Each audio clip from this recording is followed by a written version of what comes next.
사랑하는 성도 여러분, 우리는 성령을 근심케 한 것을 회개해야 합니다. 오늘 내 삶에 어떤 잘못된 일이 있다면 주님 앞에 회개하십시오. 여전히 우리와 함께 하시는 주님께서 여러분에게 은혜를 베풀어 주시고 인도해 주십니다. 이제 오늘 이 성령 강림절이 오늘이 아니라 내 삶의 전적인 하나님 그 은혜를 내가 안다면 성령이 내 주심 믿고 늘 성령의 이끄심에 따라 성령이 생각나게 하시고 성령이 말씀하심에 순종해 보십시오. 하나님께서 오늘 여러분을 인도해 주시고 축복해 주시고 믿습니다. 자, 오늘 우리에게 주신 하나님의 말씀 고린도전서 제12장 3절 말씀입니다. 제가 가진 성경 신약성경 278쪽입니다. 고린도전서 제12장 3절 말씀 우리 다 찾으셨으면 다 같이 한 목소리로 합독하도록 하겠습니다. 그러므로 내가 너희에게 알리노니 하나님의 영으로 말하는 자는 누구든지 예수를 저주할 자라 하지 아니하고 또 성령으로 아니하고는 누구든지 예수를 주시라 할 수 없느니라. 아멘.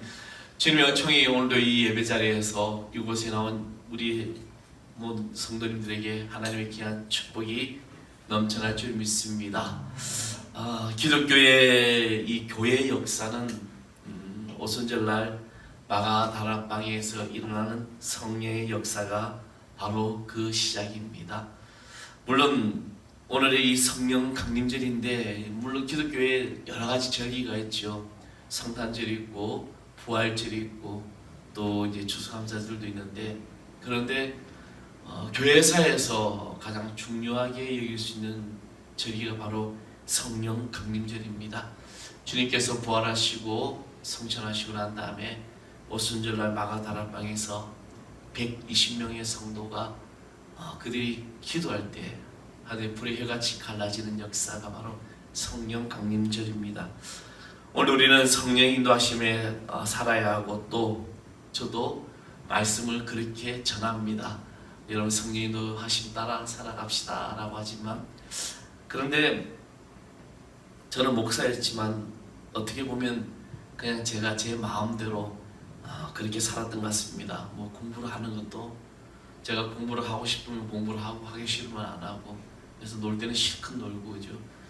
그리고 전공을 택할 때도 그냥 뭐 하고 싶어서 이 전공을 했으면 좋겠다 그래서 실천 신앙을 하게 되고 또 여러 가지 어떤 그런 모든 상황 속에서 주님이 지시한 대로 어떤 하는 것보다 제 경험과 생각으로 일을 했던 것 같습니다.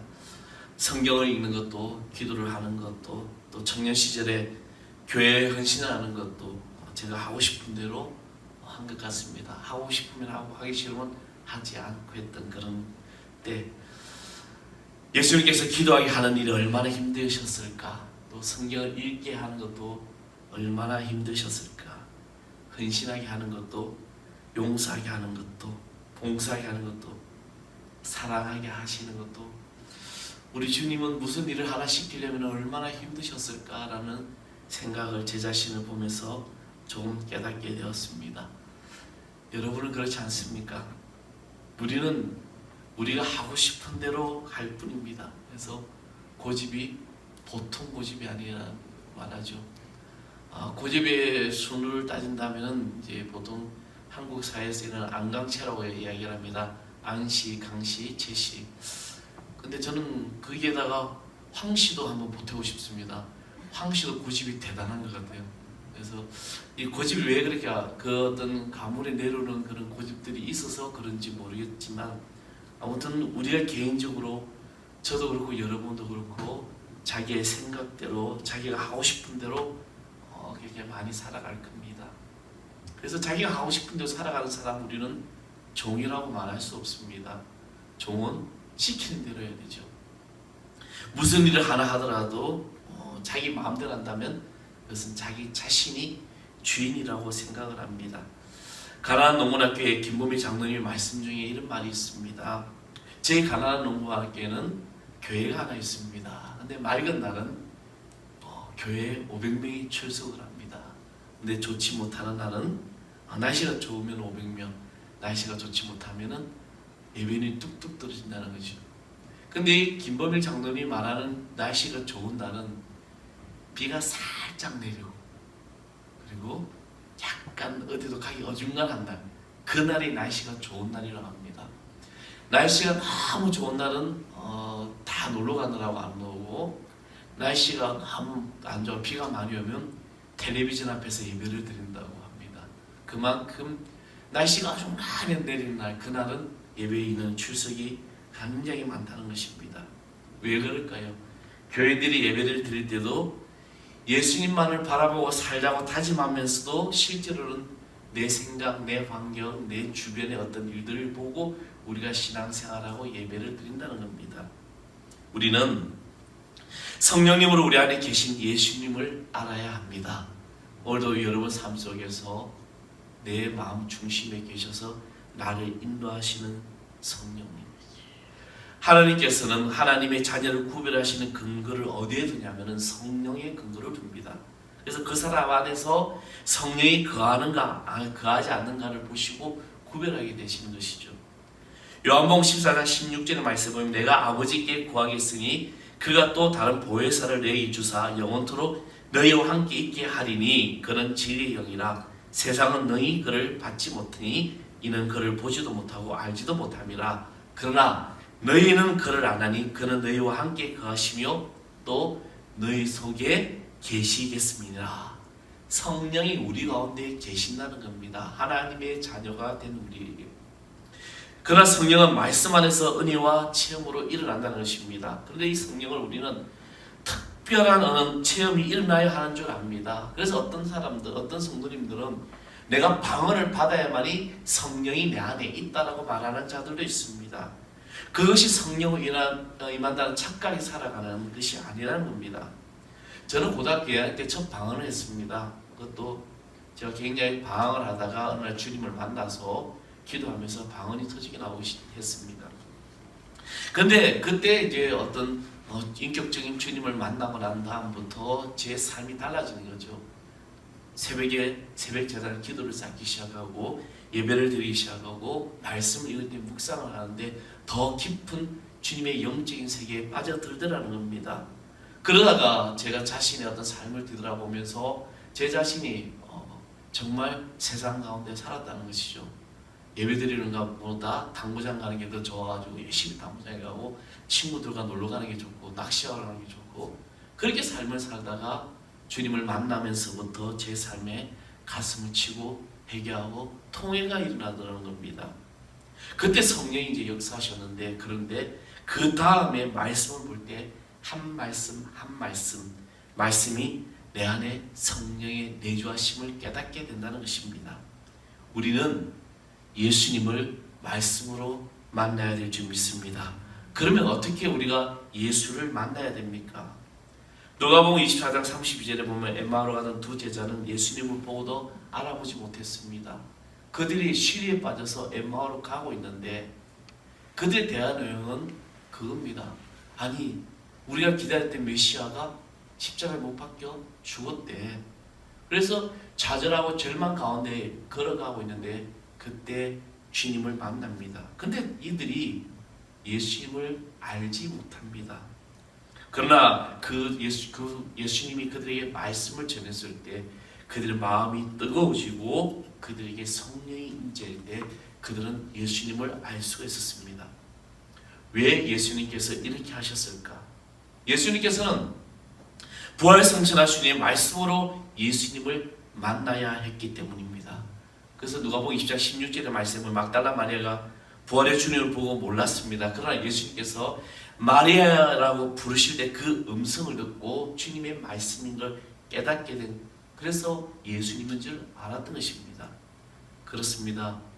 오늘 우리는 예수님을 말씀으로 만나야 됩니다. 그 만남이 바로 내 안에 성령의 역사심으로 임하여 주신다는 겁니다.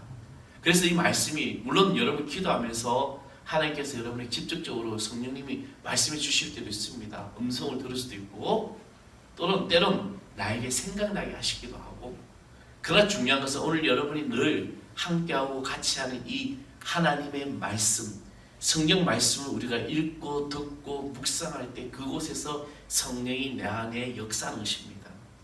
우리는 말씀 속에서 주님의 그 임재를 경험할 수 있는 하나님의 자녀가 되어야 될 줄 믿습니다.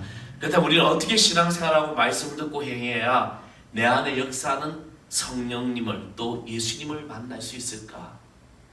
오늘 여기 모인 여러분이 한번 질문을 던져보겠습니다. 여러분 안에 성령님이 계십니까? 큰일 나시오. 긴지 아닌지 구분이 안 가는 분이 몇 분이 계시는 것 같아요. 내 안에 정말 성령님이 계시는 걸까? 나는 어떻게 지금 신앙생활을 할 수 있을까? 그 시작은 바로 우리가 예수를 주라 시인해야 된다는 겁니다. 예수님이 나의 주님이시다. 오늘 본문의 43절 우리가 읽었던 말씀, 그러므로 내가 너에게 알리노니 하나님의 영으로 말하는 자가 누구든지 예수를 저절자라 하지 아니하고 또 성령을 아니하고 누구든지 예수를 주시라 할 수 없느니라. 그렇습니다. 성령이 내 안에 내주하야만이 내가 주님을 주라고 시인할 수 있는 것입니다. 여러분, 저 세상에 있는 불신자에게 예수님이 누구냐고 묻는다면 그 세상 사람이 예수님이 나의 구주의 주이십니다 라고 고백할 사람이 어디 있겠냐는 것이요. 예수님을 구주라고 고백하는 것이 바로 성령께서 우리 안에 역사하지 아니하면 불가능하다는 것입니다. 예수를 믿고 때가 돼서 세례를 받는 한 성도님의 간증입니다. 이 성도님은 10주 동안의 양육 과정을 잘 마치고 이제 9주까지도 예수님께서 자기의 죄를 지시고 십자가에 죽으셔서 자기가 완전히 용서함을 받았고 지금 죽어도 천국에 갈 수 있다는 것이 그가 확실히 믿어지지 않은 거예요. 양육을 맡아주신 그 집사님이 처음에 이제 양육 기도할 때 하나님을 떠나 방했으나 이제 예수님을 만나서 새 사람이 되었고 거듭나서 이제 주님의 자녀가 되었으니 이 영혼을 사랑하여 주시고 이 영혼에게 하나님 은총을 베풀어 달라는 이 기도가 이 사람에게 도저히 들어지지 않는다는 겁니다. 전혀 그 어떤 감동도 없고 느낌이 없었던 것입니다. 그러다가 정말 내가 하나님을 떠나 방황했을까? 그러다가 이제 구주의 마지막 10주 차에서 다시 한 번 더 이 영접 기도를 하게 되는데 하나님을 떠난 이 영혼, 저는 정말 하나님을 떠나 방황했습니다라는 이 고백이 입술이 나오는 순간에 그 말이 채어 이어지기도 전에 목이 메어 너무나 많이 울었다는 것입니다. 그때 성령님이 역사하시고 모든 복음이 다 믿어지더라는 것입니다. 이것이 바로 성령께서 주시는 기적입니다. 우리의 입술이 예수님을 주님이라고 시인하는 것, 이것부터 바로 성령이 내 안에 계신다는 겁니다. 사랑하는 성도 여러분, 오늘 여러분 세상에서 어떻게 살았든지 간에 지금 오늘 이 예배 자리에 우리는 달려 나왔습니다. 이곳에 왜 나왔습니까? 주님이 나의 주인이시기 때문에. 그래서 우리 입술은 먼저 주라 시인하고 고백하는 것입니다. 또 하나는 하나님을 아버지라고 부르는 것입니다. 하나님 아버지라고 부르고 기도하는 거. 로마서 8장 15절에 16절의 말씀 보면 너희는 다시는 무수하는 종의 영을 받지 아니하고 양자의 영을 받았으므로 우리가 아빠 아버지라고 부르짖느니라. 성령이 친히 우리의 영과 더불어 우리가 하나님의 자녀인 것을 증언하시나니. 갈라디아서 4장 6절의 말씀 또 이 말씀하셨습니다. 너희가 아들이므로 하나님이 그 아들의 영을 우리 마음 가운데 보내사 아빠 아버지라 부르게 하셨느니라. 아멘. 우리가 내가 예수를 믿고 성령이 내 안에 계신다면 우리가 하나님을 아버지라 부를 수 있는 것입니다. 불신자가 하나님을 안다고 해서 그를 하나님을 아버지라고 부르지 않습니다. 불신자가 하나님을 안다고 해서 하나님 앞에 아버지라고 부르며 기도하는 사람이 누가 있습니까? 우리가 기도할 때 하나님을 아버지라고 부르는 것은 우리 안에 성령님께서 역사하시기 때문입니다. 예수님이 공생애를 가만히 보게 되면 공생의 기간 내도록 언제나 하나님을 부를 때 나의 아버지라고 표현합니다. 나의 아버지. 그러나 예수님이 십자가상에서 골고다상의 마지막에 계셨을 때 하나님을 아버지라고 부르지 아니하고 나의 하나님 부르셨습니다. 그래서 나의 하나님 어찌하여 나를 버리셨나이까. 죄로 인하여 하나님께 버림받아야 할 인간들을 대신하여 죄를 십자가로 지신 그 예수님이 철저하게 하나님께로부터 버림받습니다. 무엇을 말하냐? 바로 하나님과의 이 부자의 관계가 아니라 우리의 인간의 모든 죄를 대속하시기 위하여 십자가를 지시기 위해 철저하게 자기의 모든 버림받은 그런 심령을 고백하고 또 토하고 그 길을 걸어가셨기 때문입니다. 그래서 골고다상에서 하나님을 나의 하나님, 나의 하나님, 아버지라고 부르지 않았습니다. 우리는 성령께서 오늘 여러분에게 여러분 삶을 고백하게 하신다면 우리 입술을 열어 나의 아버지, 하나님 아버지라고 고백할 때 우리 안에 놀라운 주의 역사가 나타날 줄 믿습니다. 그리고 하나님의 은혜가 깨달아지게 돼요. 고린도전서 2장 12절의 말씀에 보면 우리가 세상의 영을 받지 아니하고 오직 하나님께 온 영을 받았으니 이는 우리로 하여금 하나님께서 우리에게 은혜로 주신 것들을 알게 하려 하심이라. 아멘. 하나님께로부터 오신 은혜를 알게 하신다. 누가? 성령이. 오늘 저와 여러분의 삶의 신앙생활합니다. 믿음생활을 한다고 해요. 그런데 과연 하나님께서 여러분에게 주시는 이 감동이 어떨 때는 앞이 가려질 때가 많아요. 그것은 사단이 우리를 막고 있는 겁니다. 주일 예배 자리에서 내가 감격을 누리고 지금 이 시간에 엉뚱한 생각한다면 사단이 계속 주는 거죠. 그러나 성령이 내 안에 계신다면 오늘 우리가 은혜가 깨달아지는 겁니다. 말씀에 선포되는 모든 말씀 한 말씀 바로 나에게 주시는 말씀이죠. 한국에 한참 막 붕산이 막 붕에 다닐 때 많이 썼던 예화 중에 하나죠. 그 예화가 뭡니까? 와, 말씀을 들으면 집사님들 권사님들 들으면 오늘 목사님이 어떤 말씀을 전할 때마다 저건 누구 김집사 이야기야. 저건 누구 이야기야. 모든 이야기는 자기가 평소에 생각했던 사람들의 이야기로 다 접목이 된다는 것이죠. 그러나 오늘 여러분 강단에서 여러분 또 말씀을 통해서 주신 모든 말씀이 바로 나의 말씀인 것을 깨달으시기 바랍니다. 이것이 은혜예요. 저 사람의 이야기가 아니라 바로 나의 이야기구나.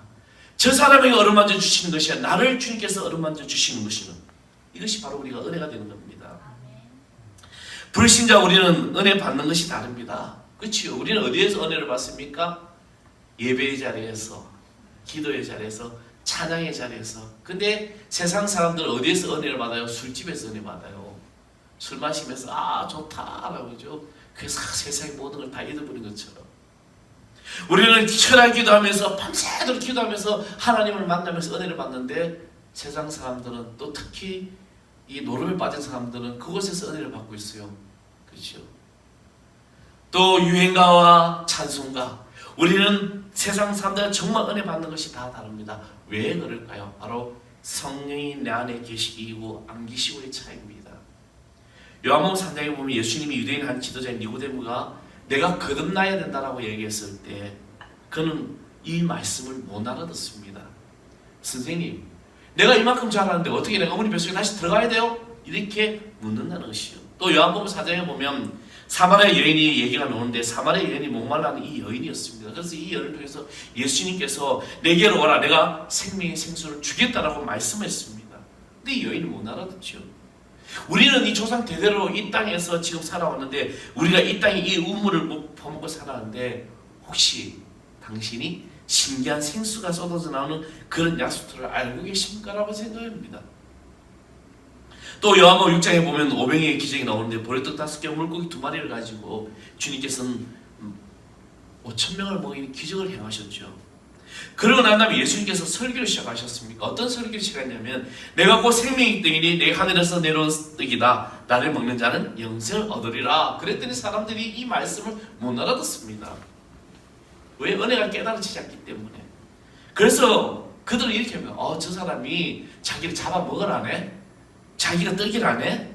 그럼 어떻게 먹지? 이런 어떤 착각 속에 살아갔습니다. 심지어는 제자들까지 이 말이 어렵게 이해가 안 가는 사람도 있었습니다. 사랑하는 성도 여러분, 우리는 내 안에 성령이 계실 때 우리는 한 말씀 한 말씀이 여러분에게 은혜가 되어 깨달으실 줄 믿습니다. 크든 작든 주시는 모든 말씀이 그 말씀이 내 말씀이다라고 생각하는 순간에 성령은 내 안에서 역사하게 되는 것입니다. 한 기독교 연구소에서 유명한 대학의 그 대학생들에게 불신자 대학생들만 이제 큰 교회 가서 예배를 참가케 하고 리포트를 작성하겠습니다.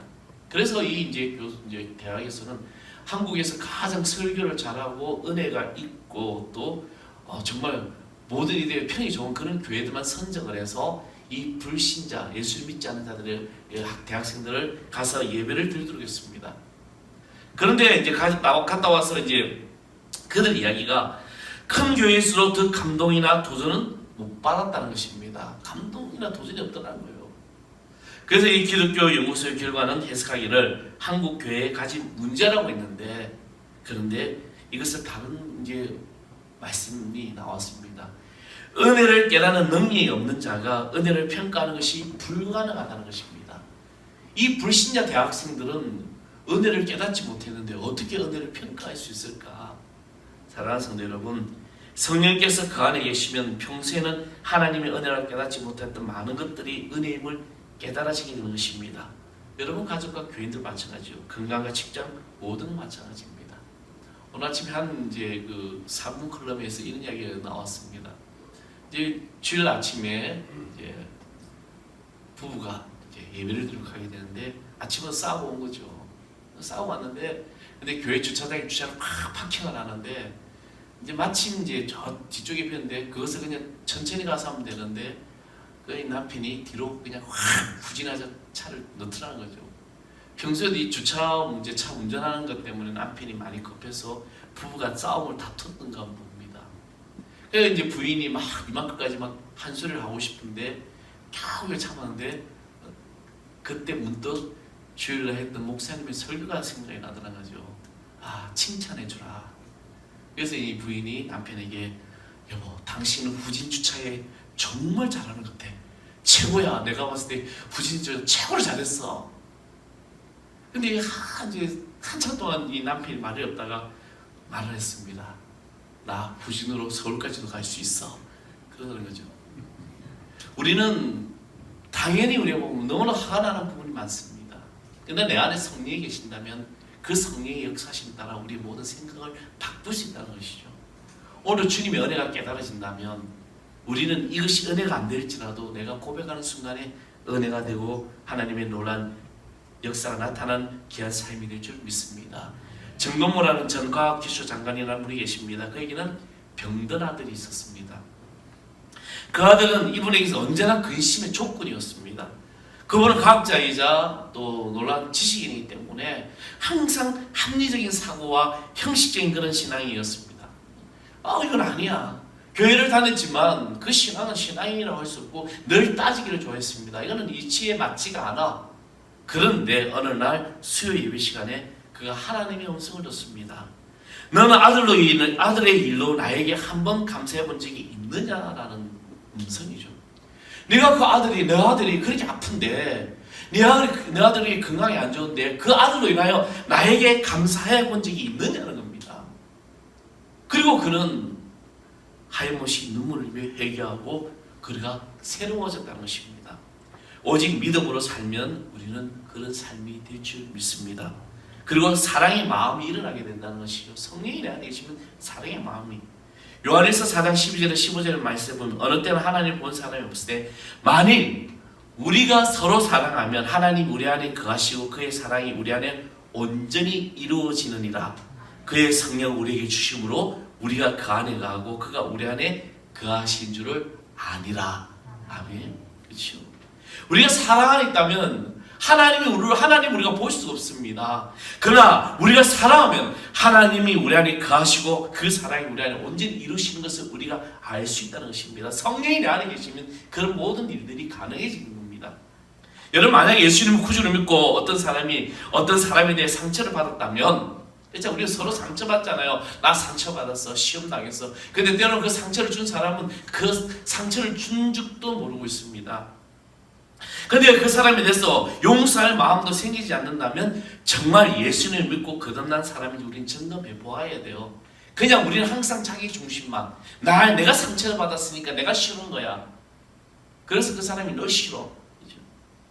왜냐하면 우리 안에 계신 성령님은 용서하고 사랑하라고 말씀하셨다면 반드시 그렇게 할 것을 당부하시는 겁니다.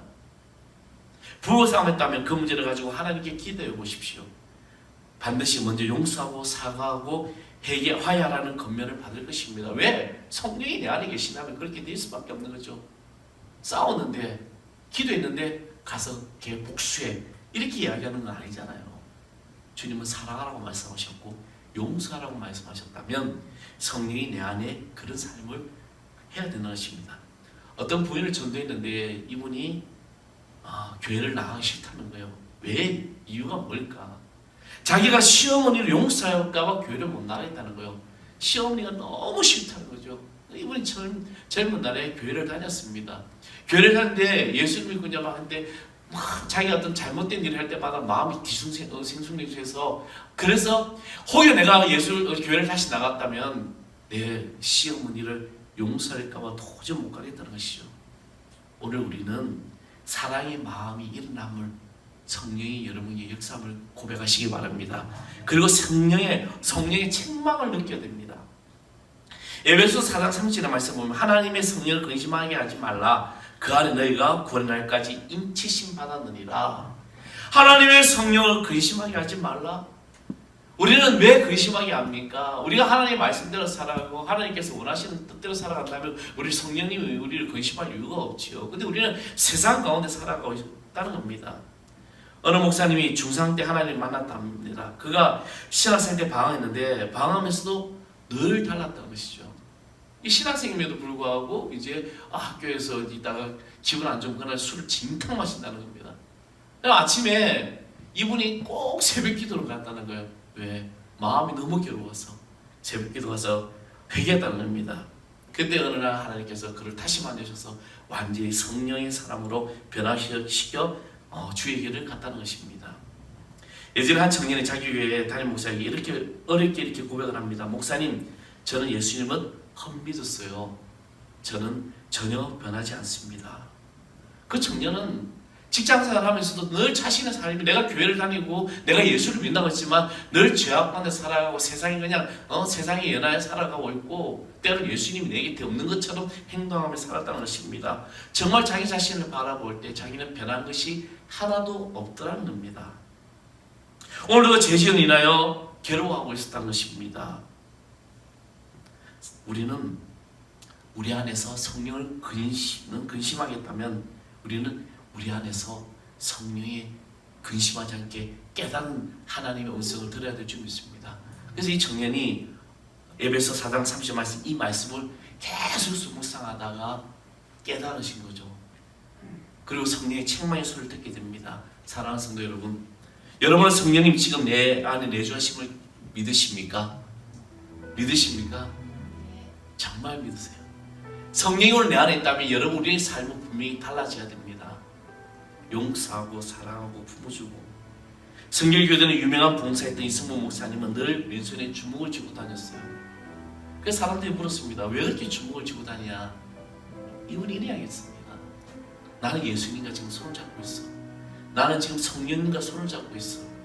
성령님이 내 손을 잡고 있기 때문에 난 놓을 수가 없어. 그래서 나 이 손을 잡고 걷거든. 그래서 한 손에 성경을 다니면서. 사랑하는 성도 여러분, 우리는 성령을 근심케 한 것을 회개해야 합니다. 오늘 내 삶에 어떤 잘못된 일이 있다면 주님 앞에 회개하십시오. 여전히 우리와 함께 하시는 주님께서 여러분에게 은혜를 베풀어 주시고 인도해 주십니다. 이제 오늘 이 성령 강림절이 오늘이 아니라 내 삶의 전적인 하나님 그 은혜를 내가 안다면 성령이 내주신 믿고 늘 성령의 이끄심에 따라 성령이 생각나게 하시고 성령이 말씀하심에 순종해 보십시오. 하나님께서 오늘 여러분을 인도해 주시고 축복해 주시고 믿습니다. 그래서 오늘 여러분 내 안에 역사하는 성령을 통해서 삶의 기쁨이 넘칠 줄 믿습니다. 하는 일이 잘 안 될 때 있어요. 구상하는 일이 잘 안 될 때도 있습니다. 때로는 여러 가지 어려운 환경에 빠질 수도 있습니다. 어떤 사람에게 내가 상처를 받을 수도 있습니다. 때로는 내 삶의 어떤 여러 가지 환경 속에서 나에게 힘든 일을 만날 수도 있습니다. 그러나 그 모든 일을 만날 때 내 생각, 내 고집이 아니라 성령님한테 기도해 오십시오. 도와달라고 하십시오. 하나님께서 여러분 모든 것을 다 들으시고 응답해 주시기 믿습니다. 저는 우리 하늘사랑교회가 이 재단이 이곳에 속한 성도들이 이제 성령이 너를 인도하심 따라 살아가는 그런 믿음의 자녀 되기를 간절히 소망합니다. 저도 마찬가지고 여러분도 마찬가지고 우리는 세상 가운데서 지칠 수밖에 없고 상처받을 수밖에 없고 때로는 쓰러질 수밖에 없습니다. 그러나 성령이 내 안에 역사한다면 이 모든 것을 능히 이길 수 있습니다. 이 믿음으로 설 수 있는 하나님의 자녀를 간절히 축원하겠습니다. 우리 다같이 찬양하겠습니다. 성령님 이곳에 오셔서 이 찬양하시면서 우리의 모든 것을 다시 한번 고백하는 귀한 시간이 되길 바랍니다. 성령님 이곳에 오소서, 부드러운 바람처럼 잔잔하게 한없이 넘치는 능력으로 성령님 오소. 성령님 이곳에 오소서, 부드러운 바람처럼 잔잔하게 한없이 넘치는 능력으로 성령님 오소. 성령님 이곳에 오소서, 부드러운 바람처럼 잔잔하게 한없이 넘치는 능력으로 성령님 오. 우리 다같이 눈을 감고 찬양합니다. 성령님 이곳에, 성령님 이곳에 오셔서 부드러운 바람처럼 잔잔하게 한없이 넘치는 능력으로 성령님 오소서. 성령님 이곳에 오소서, 부드러운 바람처럼. 자, 우리의 마음으로 만져주시옵소서. 한없이 넘치는 능력으로 성령님 오. 성령님 이곳에 오소서. 성령님 이곳에 오셔서 부드러운 바람처럼 잔잔하게 한없이 넘치는 능력으로 성령님 오소서. 성령님 내 맘에 오소서. 성령님 내 맘에, 아버지 주여 이 시간 내 맘에 오소서 주옵소서. 부드러운 바람처럼 잔잔하게 한없이 넘치는 능력으로 성령님 오. 성령님 내 맘에 오소서.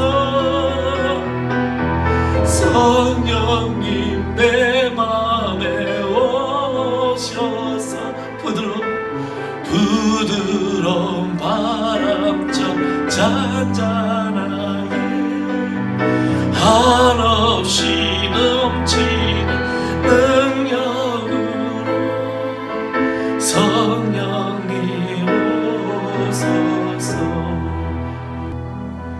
내 안에 성령이 없음을 근심케 하심을 용서해 주시옵소서. 주여, 내가 세상 가운데 살아가고 세상과 연하여 살면서 아버지의 뜻을 분별하지 못하는 어리석음을 범했습니다. 사랑하라고 했음에도 사랑하지 못하고, 용서하라고 했음에도 용서하지 못하고, 회개하라 했음에도 회개하지 못했음을 고백합니다. 성령이 오늘 우리 가운데 오셔서 내 안에 내주하여 주심을 믿사오니 날마다 주님의 은혜를 깨닫고 믿음으로 살아가시는 하나님의 자녀되게 하여 주시옵소서. 주여, 상한 심령으로 만져주시고 상처받은 심령 주님께서 위로해 주시고, 육신 아픈 심령으로 만져주시고, 영적인 공부한 심령 주님께서 회복시켜 주시고, 성령의 능력으로 나타나는 하나님의 귀한 자녀들 되게 하여 주시옵소서. 예수님의 이름으로 간절히 기도합나이다. 아멘.